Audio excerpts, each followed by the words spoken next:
Maintenant, on revient à la notion du risque d'audit. On a dit au début que l'auditeur ne peut pas donner une assurance absolue, d'accord? C'est-à-dire qu'il y a une possibilité que l'auditeur émette une opinion inadéquate à la lumière des circonstances de l'objet audité. Il y a une possibilité que l'auditeur va se tromper dans sa décision. Il y a une possibilité que le commissaire aux comptes va certifier des états de synthèse d'une entreprise, alors que ces états de synthèse contiennent des erreurs significatives. Maintenant, pourquoi il y a ce risque? D'accord? Pourquoi un auditeur peut certifier les états de synthèse d'une entreprise, même s'il contient des erreurs significatives?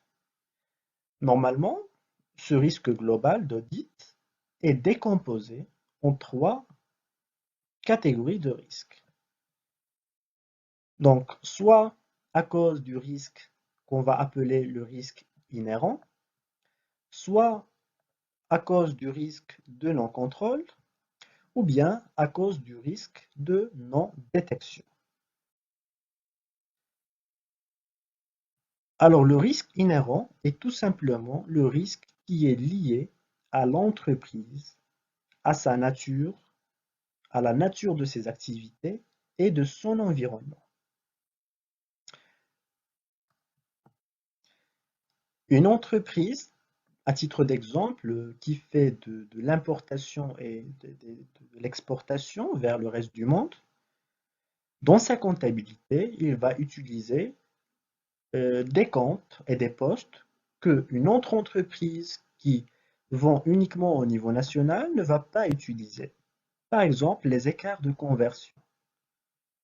Et du coup, cette entreprise-là qui manipule une variété de devises, dans cette entreprise, il y a plus de risques pour le commissaire aux comptes de se tromper, vu que cette entreprise utilise euh, des opérations un petit peu complexes par rapport à un autre type d'entreprise. Je donne un deuxième exemple. Si une entreprise possède plusieurs usines, d'accord, et on va comparer cette entreprise avec une autre entreprise qui a uniquement un seul site ou bien une seule usine. Auditer une entreprise qui a plusieurs usines, d'accord, comporte plus de risques inhérents qu'une autre entreprise qui a uniquement un seul site, une seule usine, qui est relativement plus facile à vérifier. D'accord? Donc, lorsque l'entité comporte des risques d'anomalies significatives en relation avec l'environnement de l'entreprise et la nature de ses activités, on parle dans ce cas du risque inhérent. Un deuxième type de risque qui est lié bien évidemment à l'entité et plus précisément à son système de contrôle interne. Je donne un exemple. Auditer une entreprise qui a un système de contrôle interne sophistiqué, très avancé, qui permet de prévenir les erreurs comptables, d'accord, comme Marjan à titre d'exemple, et auditer une entreprise qui n'a aucun système de contrôle interne. Logiquement et naturellement, il y a un risque de non-contrôle, un risque lié au contrôle plus élevé dans l'entreprise qui n'a pas un système de contrôle interne ou bien dont le système de contrôle interne il est vraiment médiocre et ne permet pas de détecter les erreurs. D'accord? Donc, je récapitule jusqu'à présent. Donc, qu'est-ce que ça veut dire les risques d'audit? C'est-à-dire que le risque, la possibilité que l'auditeur va commettre une erreur dans son jugement, c'est-à-dire la possibilité que l'auditeur va certifier les comptes alors qu'elles contiennent des erreurs significatives. Alors, premier type de risque, il s'agit du risque inhérent qui dépend de la nature des activités, de l'environnement de l'entreprise. Un deuxième type de risque donc, concerne le système de contrôle interne de cette entreprise. D'accord? Maintenant, remarquez que ces deux risques-là, ils dépendent de l'entreprise. Maintenant, nous avons un troisième type de risque qui dépend maintenant de l'auditeur, qu'on va appeler les risques de non-détection. C'est-à-dire, il se peut que lors de la mission d'audit, les vérifications faites par l'auditeur, d'accord, n'ont pas permis à ce dernier de détecter les anomalies. Supposons que l'auditeur n'a pas tout vérifié, d'accord, ou bien il a pris un échantillon dont la taille elle est très petite, et du coup, cela n'a pas permis à l'auditeur de détecter les erreurs significatives, et du coup, l'auditeur a certifié les comptes de l'entreprise alors que ces derniers contiennent des erreurs. Ce troisième type de risque ne dépend pas de l'entreprise, mais dépend des vérifications et des diligences qui sont mises en place par l'auditeur. Maintenant, on va prendre chaque risque à part et on va essayer de bien le définir. Alors, le risque inhérent, il s'agit du risque qu'une erreur significative se produise compte tenu des particularités de l'entreprise auditée.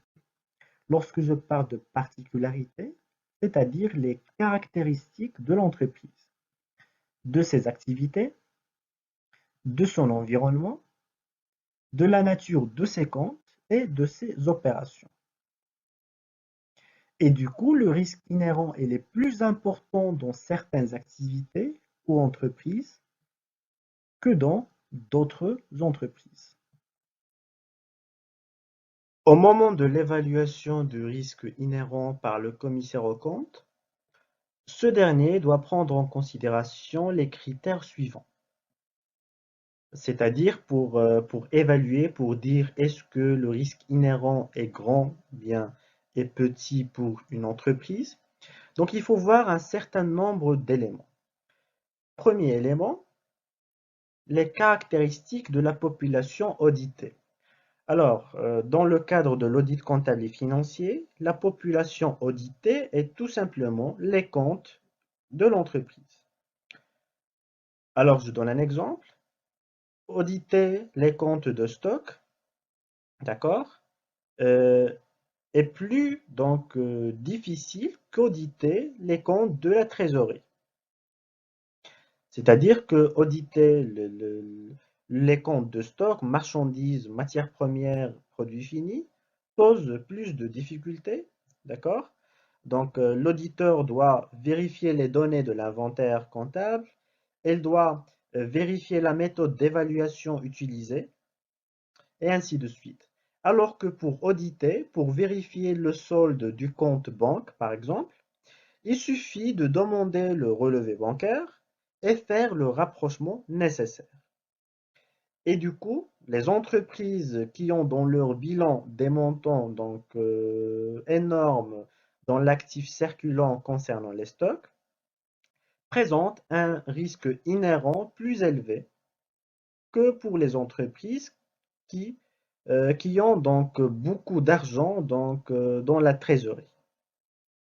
Deuxième élément, le nombre de sites de l'entreprise. Une entreprise qui a plusieurs usines, plusieurs sites, et qui utilise une comptabilité décentralisée, donc comporte plus de risques inhérents qu'une entreprise qui a une seule usine. Je donne un autre exemple. Une entreprise qui a plusieurs sites dans différents pays manipule plusieurs devises à la fois, le dirham, l'euro et le dollar, chose qui augmente le degré du risque inhérent du moment que cette entreprise manipule plusieurs devises dans sa comptabilité.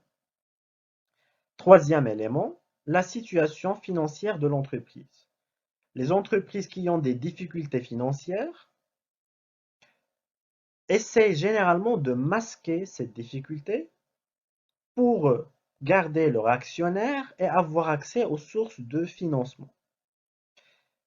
Et du coup, lorsque l'auditeur détecte que la situation financière de l'entreprise est délicate, le risque que la direction donc, ait falsifié les résultats comptables est plus grand, d'accord, qu'une autre entreprise qui est en bonne santé financière.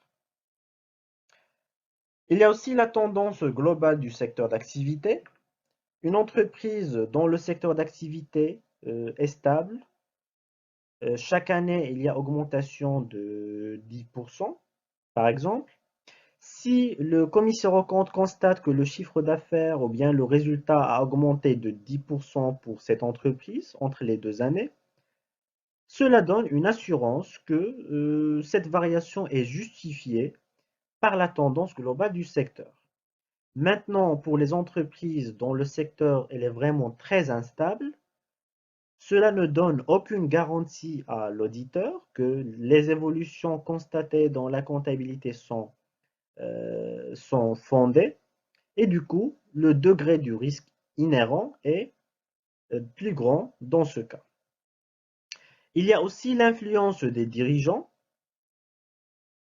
Si les dirigeants donc, ont la main sur, par exemple, les procédures de contrôle interne et peuvent les modifier et peuvent surpasser le contrôle interne, il y a plus de risques de commettre des fraudes et des irrégularités comptables.